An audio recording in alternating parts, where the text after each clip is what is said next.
Welcome back, Panther fans. Ryan removed stream.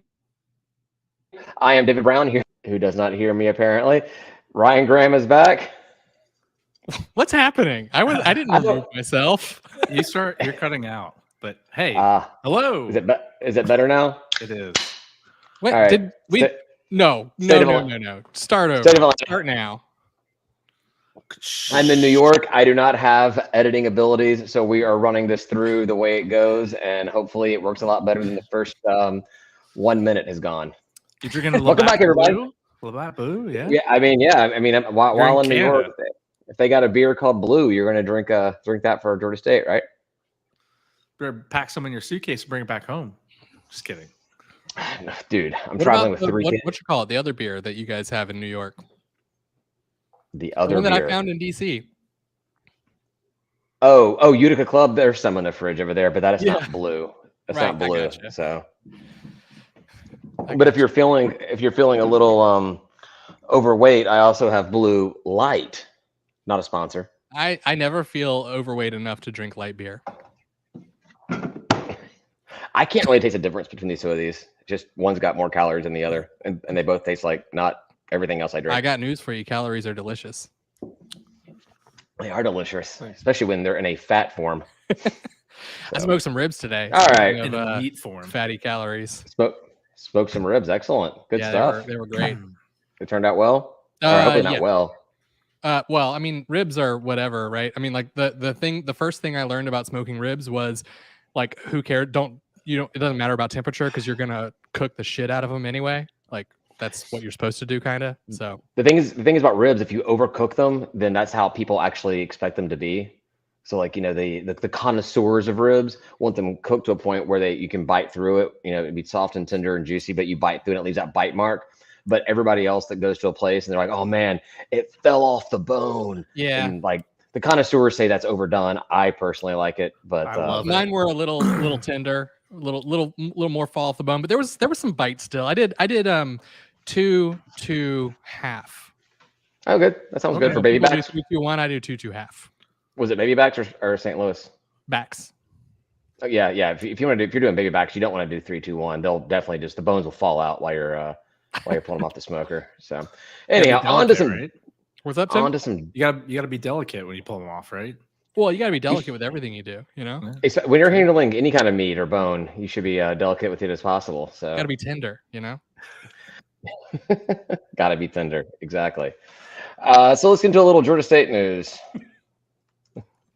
If we have any, what do you guys have? Is there Georgia State news? There's not a lot. There's not a lot. There's lots of predictions going on, right? Yeah, Hellraiser, who does he's an Arkansas State fan. He does the fun, or at least he used to do the Funcast or Fun Belt podcast with Ben. Ben's out. I don't know if Hellraiser is still in or not, but he did his preview of the Sun Belt. Came out a couple of days ago, I believe. Ben's no longer part of the Fun Belt Network? Excuse me, man. Wow. I haven't seen him be part of it in several weeks. I have not listened to it in a long time, but I don't think he's part of it anymore. I mean, I tried to get him on here to be a regular a member of the podcast originally, and he just couldn't commit to a weekly thing. And so when he did that, I was kind of like, hey, dude, what the hell? I mean, that's just boring Sunbelt talk. This is awesome Georgia State stuff. Yeah, exactly. And I think they what don't he like predicted us. Caught up with him. Who doesn't? Well, no one. I mean, Sunbelt people. They don't. To be fair, there's like a Louisiana. To be fair, guy. I'm not a big fan of us either. So I mean that's fair. It's not. Well, kind of. It's Monroe and Arkansas State were the other two guys. And I mean Louisiana's not even because I don't think there is a Louisiana. Right. I know there's Louisiana Monroe. There's Lafayette, Louisiana State, which I don't think they're in the Sun Belt. So they're playing this. So Louisiana State. Speaking of which. I saw some threads where they were making fun of Oolala people, and they were calling them USL. Is that University of Southern Louisiana? I guess. Was that the name of the school in Waterboy? USL? I don't know. I thought that was Monroe. I thought that was like legit just Monroe. Yeah, but I always confuse those two as far as like location wise. I always want to say that Lafayette's the one that's north of Baton Rouge. I think it's the other way around. I think Monroe is north of it. and it wasn't like Lafayette, like southeastern or southwestern Louisiana State. I don't know. I think that's a school. Southeastern Louisiana is a school. CELU, probably. CELU. I mean, there's pretty much there's directional schools for every state, every city, every whatever. So not here. So that we have Southern Georgia, which is actually should be in the east. Trash down south because they're more. Yeah, they're exactly. That's what I said. Southern Georgia, and they're actually in the east. Then you have your North Georgia. We can just start calling them USG. The one I take issue to is the Georgia College and State University. Come on, get your own name. Why they got to try to be Georgia State-ish? It's like hey, GCSU. Look, yeah, look, we're state. Look, see. But what person at the regions or whatever they're called was yeah, this is a totally acceptable name. Yeah, we'll have Georgia State University, the flagship of the state, and then Georgia College and State University down in Roethlisberger, Georgia. I mean Milledgeville, Georgia. So Raplesburger. Yeah. Sorry, I always pronounce that incorrectly. I mean that's what happened there. So. What happens behind closed bathroom doors happens behind closed bathroom doors. All right. It's not for us to speak about it. Especially in Milledgeville. All right. So the Hellraiser preview, there was some interesting lines about Georgia State in there. The whole premise of his argument or his blog post was that the West is now the Sun Belt top division. Because, we talked about this last season where the West was pretty much one or two good teams, and then the Sun Belt East, the Beast, whatever you want to call it, was going to be would beat themselves up. And I'm like, I don't think anything's changed.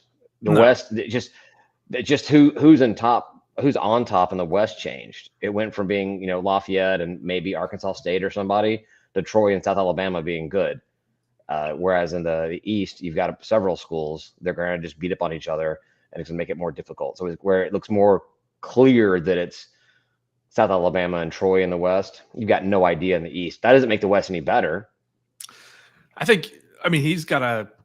He loves Arkansas State, so I think he wants to slant everything to the West anyway. I don't see the West as really dominating. It's still the East, and we're just going to beat up on each other, and someone's going to make it out.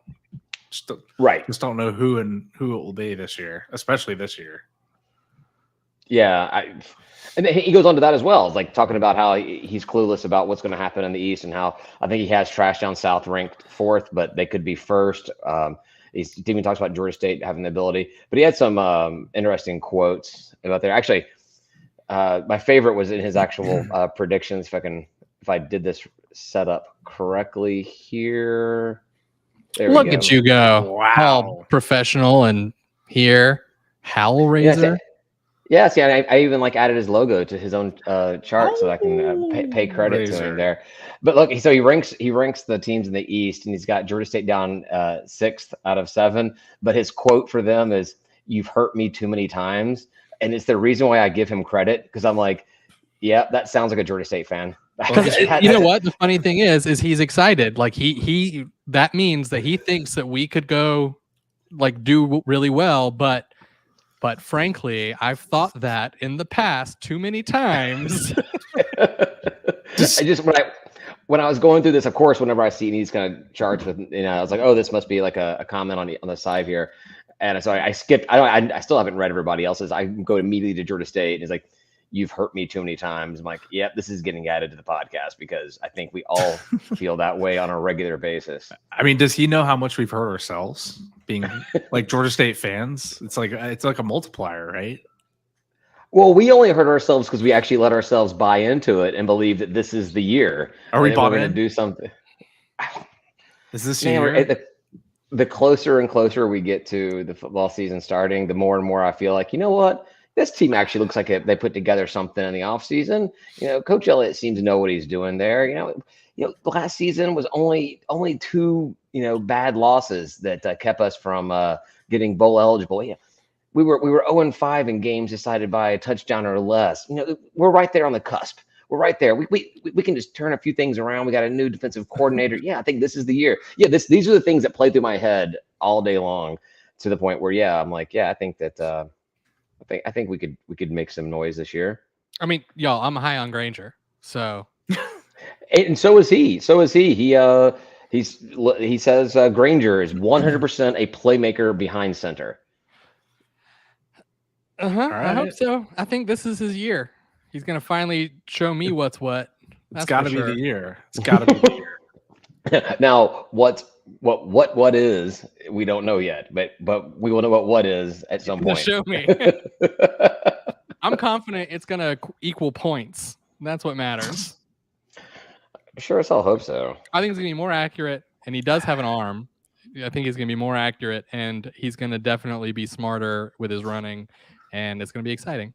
It's gonna be above 60% completion rate, Ryan. That was your big number last year. I don't know. I think he's gonna make a lot of big plays when he does. So I don't know if it's gonna be 60%, but I think he'll make some big plays because people are gonna be watching for him to run, and it's gonna open up some stuff. He's gonna burn them. I think he's either gonna burn them with his feet or he's gonna like launch it, and it's gonna be great. I'm all for that. I like to see some long bombs. Yep. Yeah, I like that. I like the airplay. You know, I want to see the ball in the air. That's more fun to watch. Plus, you kind of get another guy in the game when the quarterback just takes off and runs. It's exciting. You're like, don't get hurt, don't get hurt, don't get hurt, don't get hurt. So that is the problem. Granger is still kind of scrawny. Like he's not a big dude, you know. And so when he takes off with his feet, it's always a little terrifying. The lineman could pick their teeth with Granger's little legs. I mean, he's got birds are like, man, that guy's got some skinny legs. We just need you guys to feed him some baby back ribs every day. Get some bones. Hey, if that's what it takes, I'm in. You've got to make it available to all students, or you can make it available to just unless you an NIL deal with him. I was gonna say, let's just do a State of Atlanta NIL that is ribs whenever the hell you want. NIL BBQ. That's right. State of Atlanta is sponsoring a couple of athletes. We're gonna make some baby back ribs whenever they ask. I dig it. That's what they get. They get baby back ribs. Up to 4 at a time. Ribs for Panthers. I don't know where we're even going with this anymore. Well, we got to bulk them up. You know, I mean, this seems like a win-win. And ribs are delicious. And ribs are delicious. We're back to ribs, apparently. This is gonna be a Who did barbecue. that? I think you did that. Yeah, that was you that mentioned the ribs. Oops. You knew we would get sucked back in.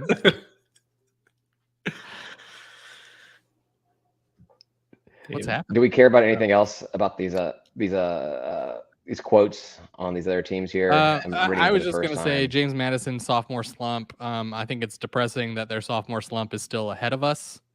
Right.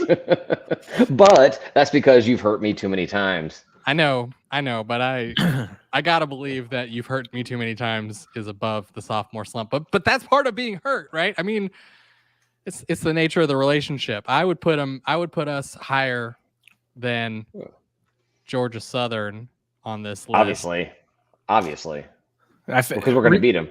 Reading the trash. Yeah, reading the trash down south, it's maybe we figured out the Eagles. Is that figured out the Eagles that they're never going to be better than this? Yeah, I don't know what that means. I don't know. No, I think that it's kind of like as an analogy, like Georgia Tech in the ACC. I think there was a coach before that kind of said that alumni need to set expectations that they're never going to be. They may have like a great year where they win their division in the ACC here and there every 10 or 12 years, but they are going to be a 6-win, 8-win team at best all the time, and that's what fans need to have their expectations set at. Which I don't think that he's. I would quit. Holy crap! I don't think he's a coach any longer. But I think that was one of those kind of. We talked about it with another coach last week. I think that was at the ECU coach or somebody like that, or Charlotte. No, Charlotte was a Charlotte coach, and just like I don't care what you have to say. Yeah. I don't know what I'm saying anymore. But no, I mean, seriously, if there was a coach telling me, like telling fans, like you need to be happy with 6 to 8 wins, I'd be like, no, either you're fired now or I'm no longer a fan. No, I agree with you, and I agree that coach should no longer be there. But I think that thought process is what should be expected out of Georgia. That's where Georgia Southern fans' mindsets should be. Oh yeah. No, it might they've need to reached be that, their but coach should never say that out loud. correct. Ever. Correct.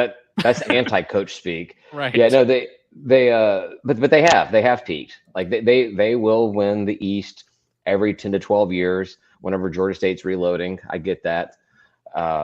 But being middle of the pack in the East is where the TDS is just going to be from now on. We just need to be above them in the middle of the pack. Well, we're going to be beating them no matter what. That goes without saying. Sure. Yeah, and I think Coastal's going to be interesting to watch without Chadwell. Like it says here. Why did he bail? I know they've still got what's his face, but McCall. Yeah. He came back, but without the coach, it's who knows what's going to happen. I mean, the coach knows the player and calls the plays the way that fit, and I don't know. We'll see what happens there. Coastal could take a big step back. And he did not take McCall with him to Liberty, and I guess McCall had some conversations with Auburn, and that never materialized. So you would think that somebody who was expected to go enter the draft, but decided to stick around for another year, and then couldn't find a better school than Coastal to take him. What did they find out? Coastal. He's injury prone. I think that's what they found out. He just loves teal. He said, if you guys don't change your entire school colors to teal, I'm not going to play for you. Auburn was like, we've wanted to for years, but we cannot get the board to approve it. All right. We don't care about the West. What they say about the West? Not really. We changed it. Okay. All right. ULM at the bottom? What? How? Yeah, Monroe in last place. Big surprise there. South Alabama first. Troy second. Whatever. Lafayette third. He's got Arkansas State up there in the middle. I don't know about that. They've been hot garbage for the last more than a handful of years. Well, I think it's pretty fair. He put as an Arkansas State fan, he put them right there in the middle of the pack. 3 above, 3 below. He's going to be unbiased, I guess. So. I don't know. I just don't see. I don't look at those teams in the West and like. I don't see them being like the powerhouse, the main. I don't know. Whatever. It's for them to say that the West now has the mantle of what the East had before. I don't think that makes sense. I don't even know who that second school is. So, like, they're just like some no name. State, yeah. It's just some no name school up there. Who? Troy. I mean, who's ever even heard of that? Where are they? The Greeks have heard about it quite a bit. Greece? Like, what are we, Spartans? What's going on here?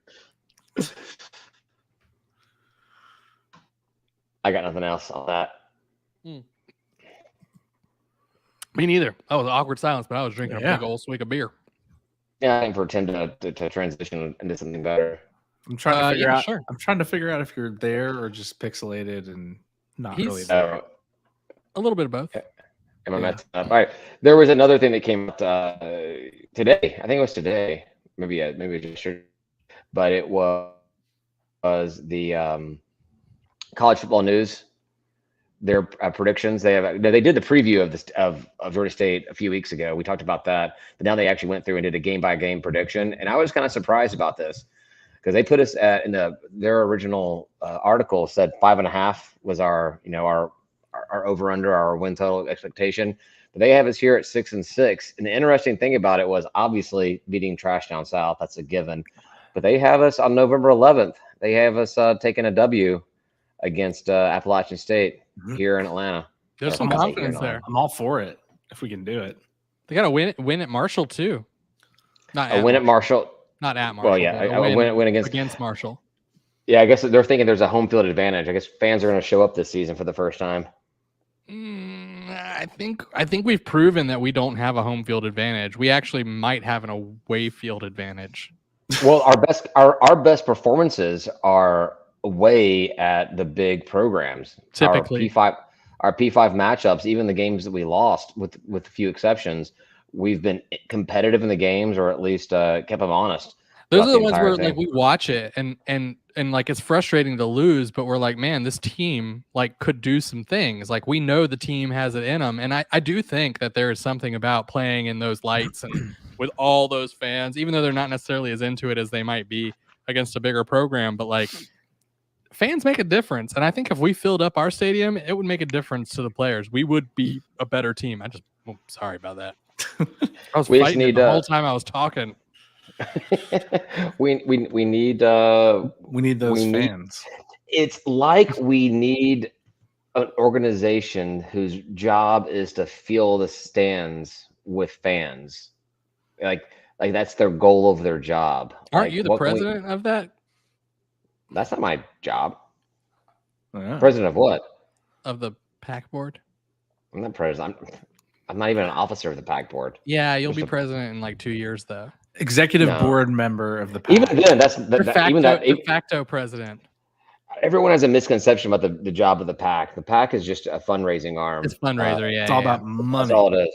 Totally. There is one glaring error on this CFN thing. November 25th. Old Dominion? What are you talking about? Yeah, that's the one thing I saw in here. They have us losing to Old Dominion to end the season, which the only explanation I have on that is they have us losing to Louisiana State the week before, and maybe it's the whole team's injured. End of the season, you're already bowl eligible. You've got a team that's been beaten up by a bunch of Louisiana redneck pieces of garbage.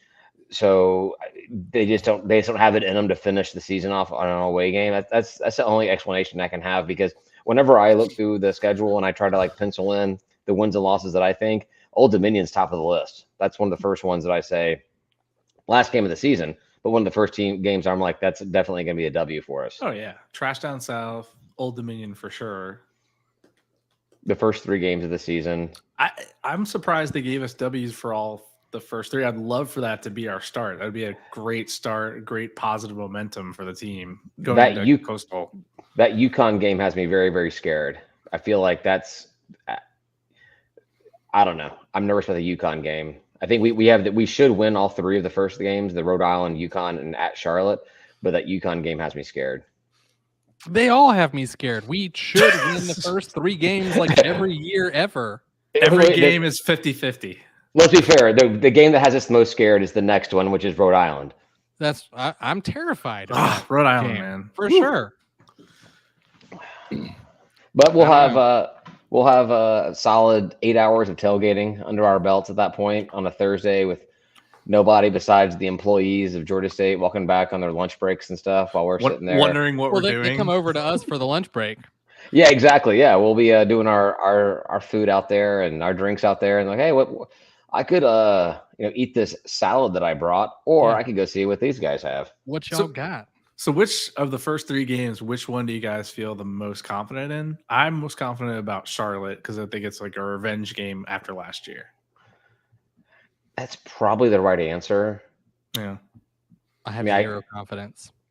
I mean, I've said, I just went on a whole diatribe about how I'm scared about UConn, so I can't pick that one. And then I made a comment about the FCS game, Rhode Island. I can't pick that one. Charlotte scares me because of getting, being a 21-point favorite and losing last season. But yeah, if you're going to use the revenge game argument, sure, I'll say the one I'm more confident about. If we're 2-0 going into Charlotte, absolutely, I'm very confident about that game. If we're 0-2 going into Charlotte, I'll be so glad that I didn't not run that bus. I'll make this prediction. If we're 0-3 going into Coastal, we will win at Coastal. Because that's how we work. Because that's exactly what happens.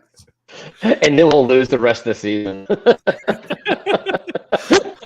1-11. No. We'll still be happy.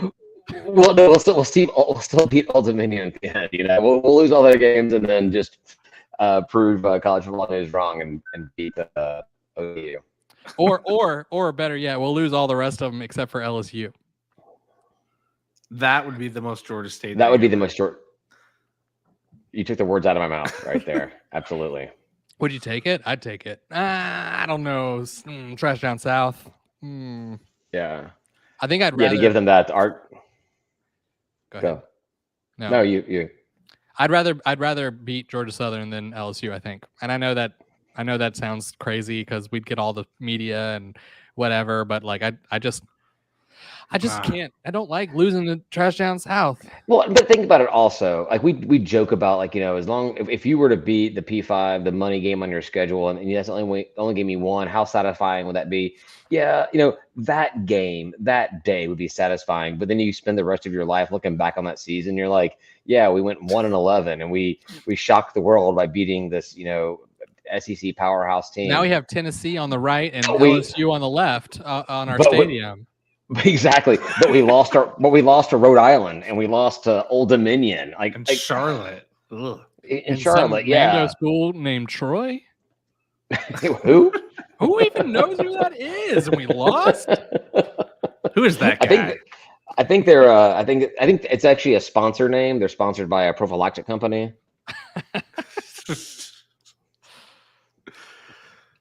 No, I definitely say that the must-win game every season is Trash Down South, and if you can tack on a P5 win on top of that, that's just icing on the cake. But the win is Trash Down South. Just keep them down in the cellars. Yep. They told us that we would never beat them. Let's just, It's almost there was a comment more sweet to go 1-11 and the one be Trash Down South. Be like, look, we sucked, but guess who we beat?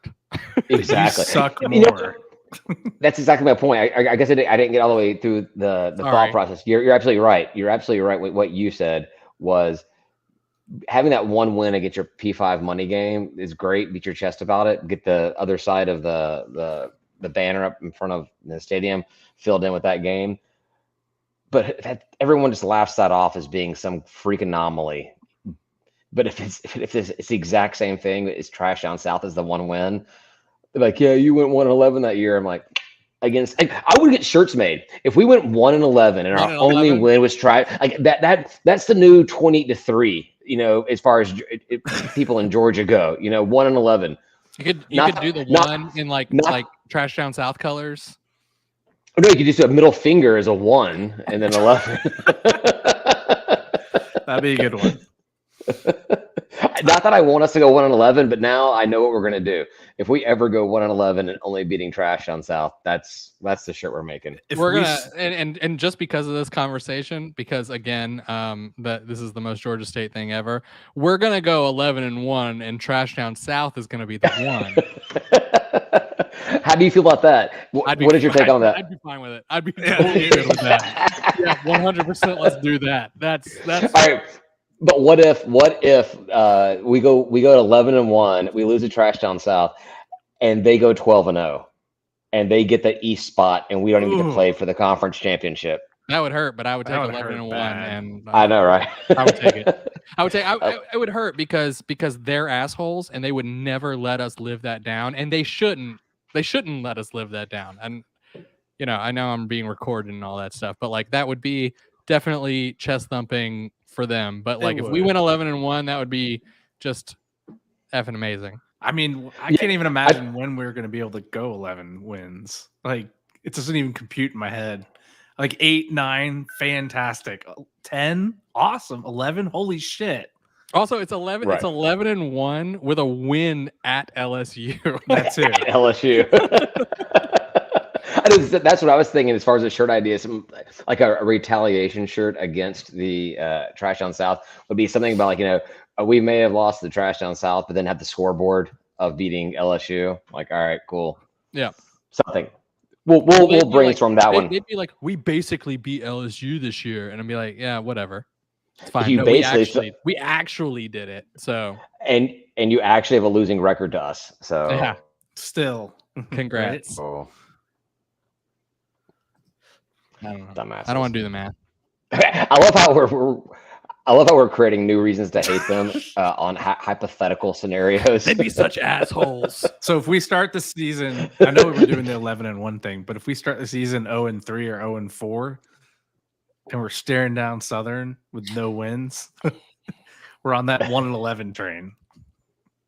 Yeah, exactly. That's the new goal. Like lose the rest of the games, right? Just lose James Madison, App, LSU, Old Dominion. At that point, who cares?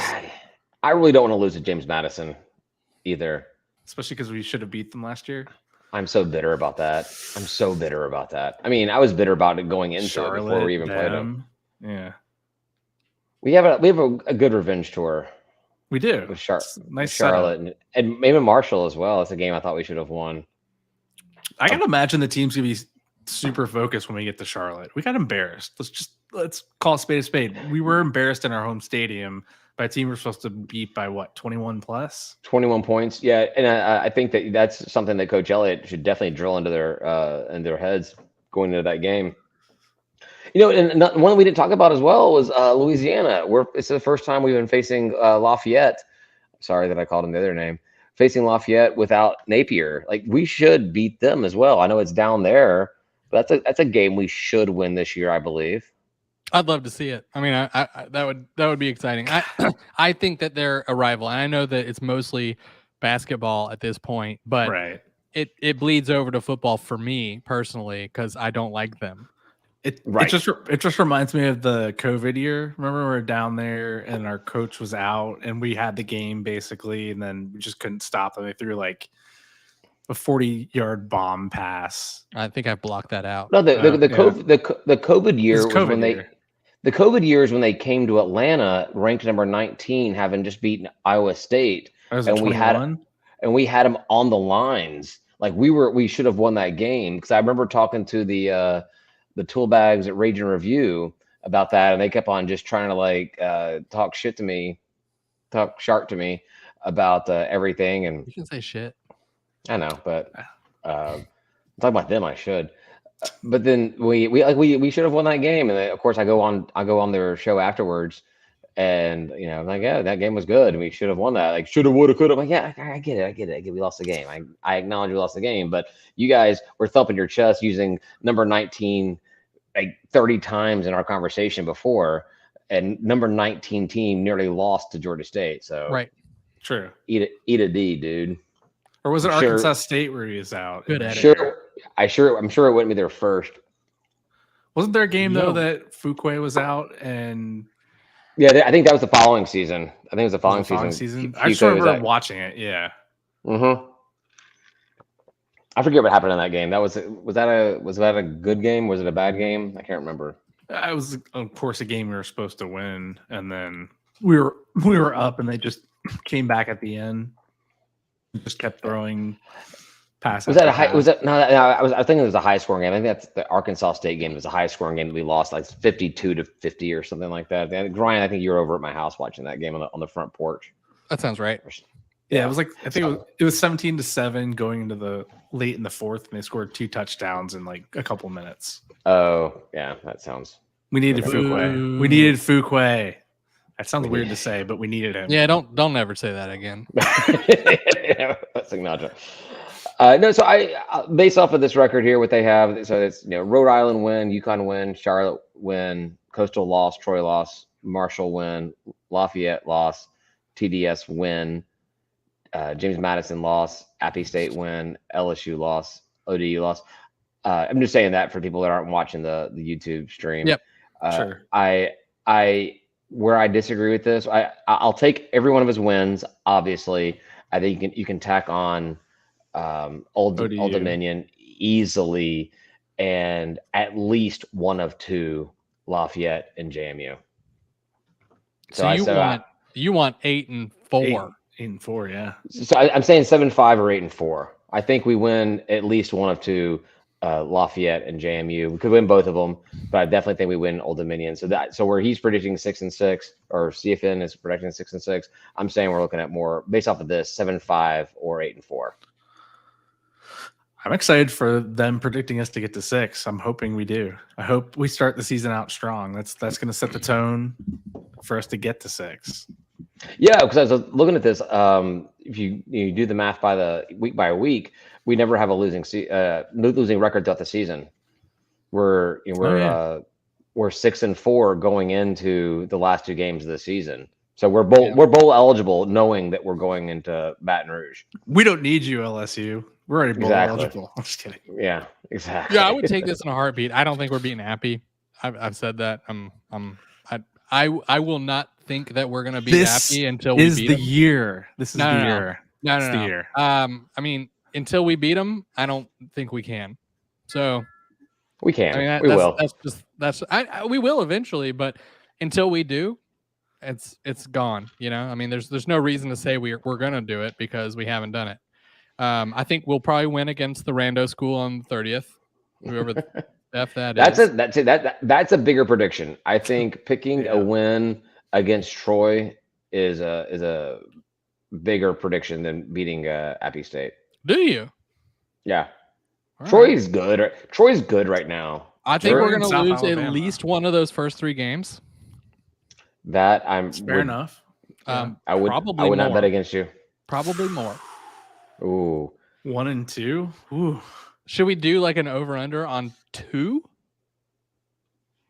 2 for the first 3 games? I'm setting it at that though. Yeah. That's so few games. I don't know how you. 2 I mean, point.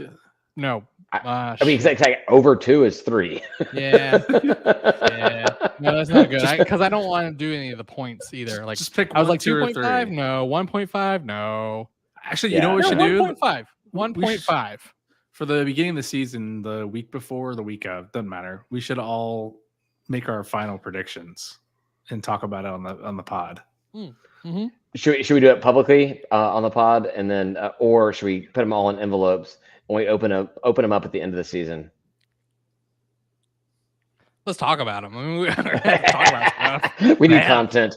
We need content. I mean, it'll still be on the record, you know. I mean, it won't be. I have an envelope in my hands. We don't know what it is. Yeah, like the Swami says. What we should do though is after the season, go back and look at what our official recommendation or our official predictions were going to be, and see who wins. Anybody that makes predictions, like as a job, should be required by job law to go and answer to their predictions. So you know what? I'm a libertarian in every way except for that. I think you're right. Because I follow, because I watch my nerd movies and everything, and there's one YouTube channel that I watch that I'm sure every new nerd movie goer watches as well, New Rock Stars. And that's one thing that I like about what they do. At the end of the year, they make predictions and everything about every single movie, all kinds of ideas. And then at the end of the year, they go back and they say, hey, what did we get right? What did we get wrong? And they got mostly wrong. But because they're just kind of like trying to make up their content and stuff. But yeah, I think we need the discipline to do it, guys. We're really bad about saying we're going to do something and then not following through. We're doing it this year. I think we definitely should, before the season starts, do our official predictions for each of us, and then we should go back at the end of the season and look back at it and say who was the best. I am volunteering to make sure this happens. And there needs to be a bet involved. I'm not saying money, but I'm saying there needs to be like a ring of shame for whoever gets the least correct. Well, I'll say, just to be clear, we should say Ryan was the best. whoever loses has to say Ryan is the best. So when Ryan loses, so Ryan has to. If he loses, he still has to say, "Guys, I'm gonna win," so it doesn't matter. Yeah. Just Ryan's the best. No, we need something to bet against because we gotta have. Otherwise, we're all gonna be like, "Oh, we're winning. We're going 12-0." Sponsor a $100 bar tab for State of Atlanta people somewhere. All right, that's not. All right, we'll figure it out. That's not bad. $100 not bad. Anybody has a suggestion? We should definitely all get together when we make the predictions at a bar. I'm in full. This is a good idea. We'll flush it out. I like it. I like it a lot. We are 40. We are 40 minutes in with not really anything else to talk I think to. We're probably good. We'll have late breaking baseball stadium news in last call. Oh yeah, that was the one thing I was going to say. Is like there was the not an update on the baseball and softball stadium. So excited to read the article, and I was like, "There's nothing new." The article dropped like a couple of days after we recorded last week, and I was like, I was busy traveling up here and stuff. I sent it to our group, and I don't have time to read it, but I just saw this, and then I finally got back and reading it, and I'm like, nothing new was discussed. But they did that being said. At the basketball game, that was the baseball sponsored thing. Well, we were looking at it, we're like, nothing's new here. The only thing good about it was it got more eyeballs talking about the idea. There's some people that maybe did not know that we were trying to do that. And using that space for an event like that is perfect and what should happen. And I was very like into that, but we showed up kind of expecting that there might be something, and we were like, we stretched, man. I mean, we were like picking and pulling to find the new thing in that. Oh no, I mean I'm talking about just this urbanized article that came out last week. It's just good. Yeah, that's good. It's good to see somebody writing about it, acknowledging what's going on, and that there is something out there. There was somebody that posted on Panther Talk today. I forget who it was. They said they were talking to one of their architectural friends, and they said it's because the problem is we found out that there's all that debris underneath the asphalt over there, underneath the old Atlanta Fulton County Stadium. It's good that we found.